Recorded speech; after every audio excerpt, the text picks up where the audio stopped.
Ladies and gentlemen, our next speaker is a man of the people, a fierce advocate for justice, and a proud servant of the people's national movement. In the courtroom, he commanded respect. In Parliament, he defends principle. And on every platform, he stands for truth and justice. Tonight, as we gather, not only to give the right account, but to protect our people by exposing the schemes and deception of this present government, we call on a voice of reason.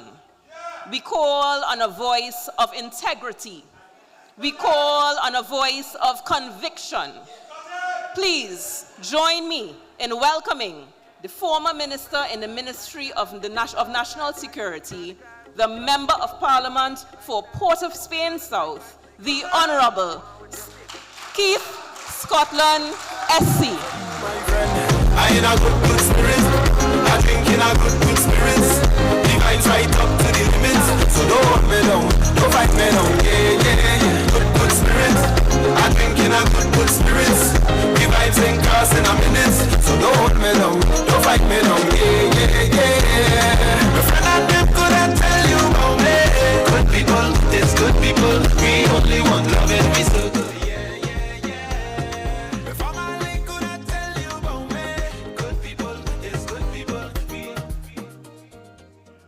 Well, a good spirit costing 100% more, you know. White oak going up. Puncheon going up. Beer going up. Every little fun that we have going up. It had to be in a good spirit in this country now, you know, if it's a PNM. But they can't break our spirit.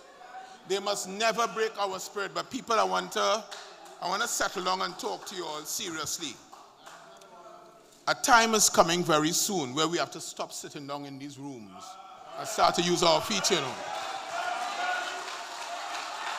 And I feel that that time is now. The time is now. Let me tell you why. When people don't care about you, and they're showing you they don't care about you, you must show them that I don't care about you too, but we care about we. And we must show this government that we are citizens of Trinidad and Tobago, and we have every right to live in this country as everybody else. If you look like a PNM, they fire you. If you smell like a PNM, they fire you. If you walk like a PNM, they fire you. If you talk like a PNM, they fire you. And this budget is no different. We have to stand, and the time coming, oh, you see this meeting in these rooms? We had to leave these rooms, you know, people. We had to leave these rooms, you know. State of emergency or not, we will obey the law. We will walk in single file. We will write to ask for permission. But we must be out on the streets to let them know that we're not taking what they're trying to give we. Let me tell you how deceitful and deceptive this government is. And they know it. But you know what they think? They think that only them alone sophisticated and have sense. And we're stupid. You know why? Because we give away the elections. They win, you know. They win. So they think, well, now we could do what we want. And they could fool us and fool the country. But let me talk to the country. This Minister of Finance has, in a budget, you set your price and your estimated revenue, and because we are mainly oil and gas, our main income revenue earnings comes from oil and gas. So you set your earnings from oil and gas as your main revenue earner to show what income you will have, right? Before you set the price that you think you will get from your oil and gas, you consult the figures, you consult the experts, and you see what the projections are for the price that you will get in the following year, 2026, for oil and gas. You all there with me so far? Yes. So this minister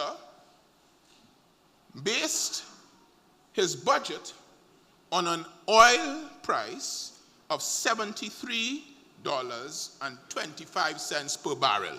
Okay? He then set the gas price at $4.35 per cubic feet. All right? So let us see then, he couldn't just pick that figure out of a hat, because I told you before, you don't just set a predicted price for oil and gas. You look and see what the market is saying.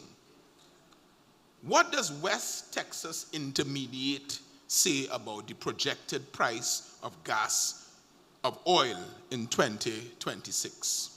$48.50.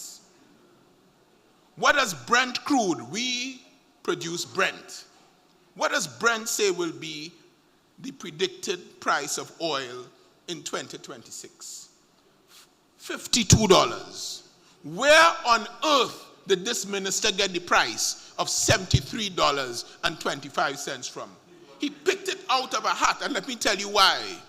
Because he knows that in order to access the heritage fund set up by Patrick Manning, God rest his soul, you must be in a deficit. You must set a budget and a price that you can't get, and you fall into deficit, and then you say, well, the money I expected to make, I didn't make it, so let me pull on the fund. We have already lost $600 million between April and now, unaccounted for. So what is going to happen now? What is going to happen now is when 2026 comes around and the price of oil is $50, the minister will then say, well, I set the price at 73, but we're not making that, so let me dip into the heritage fund. That fund belongs to not you and me, you know, but your children and your grandchildren and your great-grandchildren. But they feel that we so unsophisticated, that we never do math and English, that they could throw that down our throats and we will swallow it and laugh with them gig. The time for laughing, stop. We have to stop meeting in this room and meet somewhere else, you know. We must meet them somewhere else, you know, and let them see that we are part of this country too, you know. How could he mama guy us like that? What, we stupid? He wouldn't know that we just have to pick up a phone, any little 10-year-old, and Google, what is the estimate price of oil in 2026? And it will say $48 or $52. He really taken us, PNM family, and by extension, Trinidad and Tobago, for fools, because this does not affect us alone. This affects the entire of Trinidad and Tobago. So that's the first point I want to make. The second point I want to make is this. It follows that this government has now pegged the earning of $180 million from penalties and fines that they will get when you or one of us is found, God forbid, drinking and driving above the alcohol level, or careless driving. Hold on. We are always for the increase in penalties for wrongdoing because we want to deter wrongdoing, yes? But by setting that as a revenue earner, you know what he's saying? He is encouraging you to go out and drink, drunk and drive, and then come and they'll make $180 million off of you when people die on the road. Because that is what happens when you drink drunk, when you drive when you're drunk. That does not happen. You kill people on the road because you're not in your senses. But the government has set that as a revenue earning measure. That they will make $180 million off of fines for people who are caught drunk whilst driving. Is that a serious government? Is that a serious policy of a government that really cares? And here is the jurisprudential fact of this, speaking as senior counsel. I don't often pull that round. A fine and a penalty should never be used as an economic earning tool. That is law 101. A fine and a penalty is used as a deterrent to stop people. By banking on that 180 million, they're banking on you to break the law so they could make 180 million. Whilst you bury your family who are innocently walking on the road and killed by drunk drivers. I want us to start to take this government seriously, you know. There's no laughing matter, you know, people. And this country must understand what we are facing, you know. We mustn't be strident or persistently angry, although we have good reason to be. But we must be vigilant. We must stop the time for gigging and sitting down here. It's gone, you know, people. We have to start to let this government feel that we are being wronged, you know. How could they give the capital city $4 million and give Shogunas $28 million? Come on! That's an insult! So they didn't know that we would have picked up the books and say, wait, hold on. You're giving us $4 million? They don't care about us. And by not caring about us, they don't care about the country. And I will show you why in the next point I want to make. My pet peeve is the sending home of these CEPEP, URP, forestry, and other workers. I'm not mentioning the contractors just yet. But let me put all of them together. You know when you do something that is so bad that you have to find an excuse for doing it? So here's the excuse. You all are all criminals. You all are all gangsters. Every CEPEP contractor, every worker is a criminal, so they have to stop the program. Yes, there were problems with the program, and we people, we have to start to take a little responsibility for our own lives and understand where we are to. Because they make a point, well, you know, the program wasn't supposed to be, it wasn't designed to be long. We say yes. But in every society, there's a segment of the society called the vulnerable. And all responsible, caring governments look after the vulnerable. Look at the manner in which they sent home these workers. It was in the middle of the August vacation. That's the time when you're preparing to send your children to a higher form in school. Either they pass the common entrance or they pass the CXC and they're going from Form 1 to Form 2 or from Standard 1 to Standard 2. Isn't that the time? When you want them to come out fresh. When it comes the 9th of September, every child look for the new bag, the new books. Pants crisp with a seam in it. What they did to these workers? They made them penniless. Because if they're not earning the right way, how else are they going to earn? How else are we going to earn? But hold on, it doesn't stop there. It does not stop there. I heard a member say in the debate today, oh, what happened to Petrotrin? They get real money, you know. Every worker from Petrotrin who ain't get land, they get money. Who ain't get money, they get shares. They were compensated. Was any CEPEP worker compensated? Was any URP worker compensated? Any forestry worker compensated? Imagine one night you go to bed, you're employed. The next morning you wake up and you're unemployed. You know what it is to see your children want for food? Nothing. If you are a true parent, you could go hungry. But to see your children go hungry is something it is eating your crow, you know. I have my big daughter. She never went hungry. But one day, we were cooking a pilau. I have somebody from Tobago. She have a real sweet hand. But you know, you had to give the pilau a little time for the water to boil down. And the water was taking long to boil down. And I see that girl cry for food, you know. Because it's smelling good, you understand? The pepper bubbling in the pot. And she want to eat. The pilau, the pot there, you know. But it taking long. She said, give me the sappy rice, I'll eat it. I said, did you say sappy rice? She said, yes, I used to hear you talk sappy rice. Guys, when you have food, you can imagine your children with you and they don't have food. Do they really care about us? Because that's what they do, you know. That's what they have done to us, you know, people. To our people who we care about. Going about their lives in a legitimate fashion, doing something.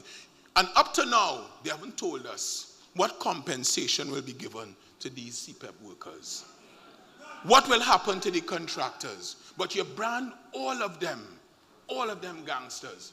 I know all 9 of my contractors, and none of them, from Levi to Dixie, they might have gangster ways when they come in by me. They gangster me for a hamper, so they gangster me for a contribution. But they could do that to me. But they are not gangsters. They are hard-working people. And here is what I want this government to understand.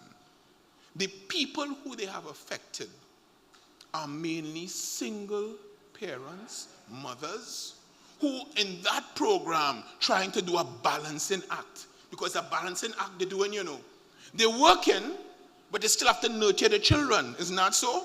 They still have to teach them manners and how to say Our Father. Yeah? And have to nurture them and go home. So they balance in life. They balance in life, and sometimes they go from paycheck to paycheck. Nothing wrong with that. What they have done is that they have eliminated the cycle of the paycheck for these workers. They have eliminated the cycle of the paycheck for the most vulnerable, for people who, due to no fault of their own, have found themselves in a position but where they were working before. And don't say, listen, don't for one moment call them unskilled, They want us to call us unskilled. They're not unskilled. They have skills. Listen, send me to cut piece of grass. I'll cut my finger off first. It's a skill to do that, people. To manicure, to do it properly. It's a skill. But they want to label us unskilled because it feels good now to say unskilled. We are not unskilled. We are skilled as anybody in Trinidad and Tobago. We may be skilled differently. So don't think that they're unskilled, but what they have done is in order to justify what they have done and to make themselves feel better, they have labeled us as criminals, gangsters, ghosts. You saw those people in there. The CEPEP workers used to wear this. You see them in the green, the tops, from the beat-em on the highway. You see them cleaning the drains. You see them cutting the grass. That's ghosts. In St. James, when they have a flood, the first people to come out are the CEPEP workers. Isn't that so? What is ghost about them? They are real people working real lives with real families who have now been thrown on the breadline without one iota of compassion. And what did a fellow former trade union say? He called them collateral damage. You all understand the psyche behind how these people look at others, but it doesn't stop there. Trinidad and Tobago, I want to tell the business people, watch what this government is doing as it will affect your business. Because these workers, although they are statistics, they are the ones who would fuel your business by their consumerism, And if their consumerism stops, your business declines, And that is exactly what they have done. They have taken 50,000 potential customers and clients away from you. So do not feel in your little enclave that it's a good and, it's them and we, It is us. Trinidad and Tobago has always been an us. The us is a delicate balance, but it has always been. And I fear that the us that is Trinidad and Tobago is being eroded by a government who is taking us for a fool. And we need to stop meeting here and meet elsewhere to let them know that we're not fools. We're not breaking any laws. I want to make that clear, pellucidly clear. But state of emergency or not, the time for sitting down here and talking, far gone, When somebody, up to now, listen, I got a text the other day from a constituent. Monday in Parliament. The text read from somebody who don't stay in the lane. The text read, come down to the office. We have URP jobs. Family went down. So it went, no. We will now put on this color jersey. You will go and protest outside the Parliament. And when you come back, you'll get $200. Listen, I have the text and I have court close. I have it on my phone. And you know when they forward a text, you get a little thing called forward. I have the forward. I was amazed that in 2025 you can treat people that way. Use them that way. We must stop being used. We must say for that $200 is all right. Sometimes when you don't have 200, it's plenty, you know, people. But we must start to view ourselves a little more valuable than people using us like that.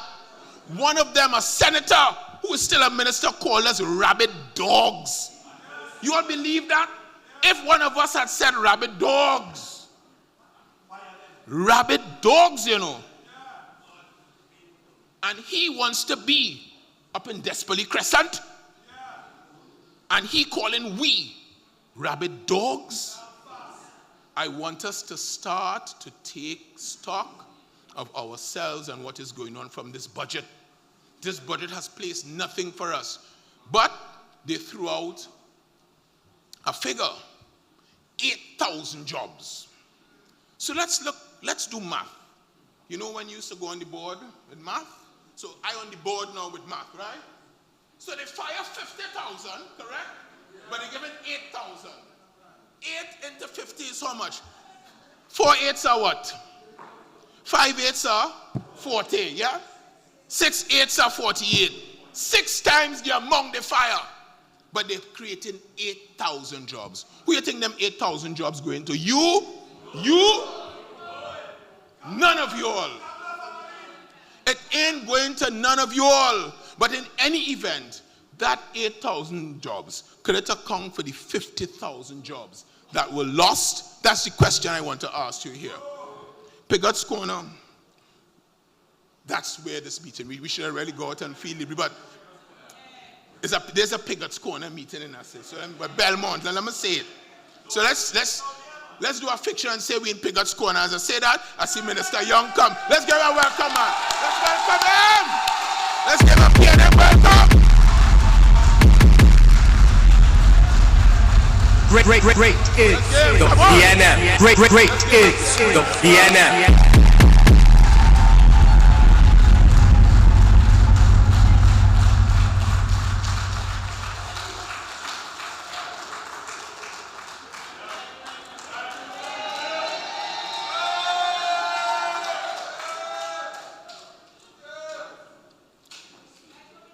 Stuart, you talk already? All right. We playing slack in, slack out. I know if all you know about that. All you know about that. Hey! Yes, you know about that. So here what happening, PNM people. With all of what I have told you, we must have solutions because it just can't be doom and gloom. We in the PNM, we are resilient people, yes?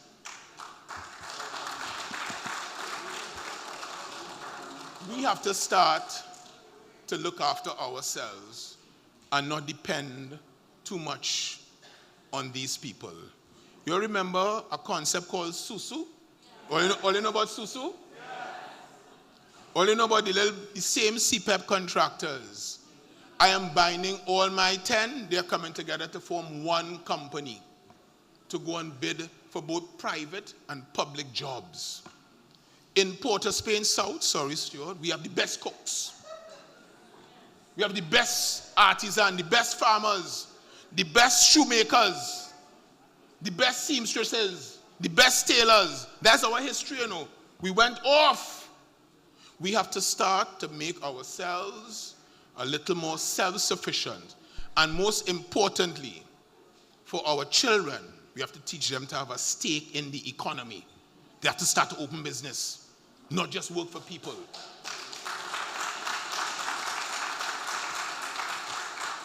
We send them to school, you know, but they have to start to open business. Because that is where we must position ourselves. So when a government like this who don't care about us comes, we can stand solid and say, it's all right. Keep your $200. You understand me, people? So we have a solution. But that solution lies within us, being together and not letting our bond be broken by this yoke that has been put around our neck. You all understand me, people? So, I have to go now because Stuart is here. The time for sitting down in this room is over. Get up, get out, and let them hear our voices. Great is the PNM. Great is the PNM. Great is the PNM, and we shall prevail. Well, I don't have time to beef. Lucky for you, my friend. I in a good spirit. I drink in a good spirits. The vibes right up to the limits. So don't want me down, don't fight me down. Yeah, yeah.